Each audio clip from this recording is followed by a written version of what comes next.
जाना सही काम क्या करे नहीं। उन्हें क्या काम क्या बंदा करे, शादी तो पहले केड़ा काम सही थी। उन्हें क्या मैं एक काम कराना 1 लाख तनख्वाह काम ही कुछ करना आई। उन्होंने एक सर्फ की बाल्टी दी है दे नाल टाकी दितो ने। अच्छा जी। उन्होंने क्या चलती बिजली नाल तारां धो। हुण बंदा केड़े पहले एक झटके कॉल करावे। दे दूजी मेरी नौकरी लगी मलबियां वाली फैक्ट्री काम ही कुछ करना 1 लाख तनख्वाह आई। काम ये है कि उन्होंने आके गटर सोंग के दस कित्थों बांधे। मैं क्या मेरे को क्या नहीं पता, मेरे फिरा को देर चल भाई। अच्छा उस तो बाद मेरे को बिया काम मिला थी कपड़े वाली फैक्ट्री है। काम ही कुछ करना ये 1.25 लाख रुपया तनख्वाह है। उन्होंने कहा कि बाहर सोचो 1 लाख रुपया आमदा कित्थों है।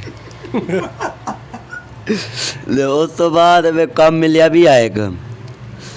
उन्होंने क्या है कि कपड़े सी लेना है। मैं क्या हाँ जी सी लेना। तो कपड़े सीवन लग गया 1 लाख तनख्वाह है। उन्होंने क्या बाहर बुढ़िया के कपड़े बड़ा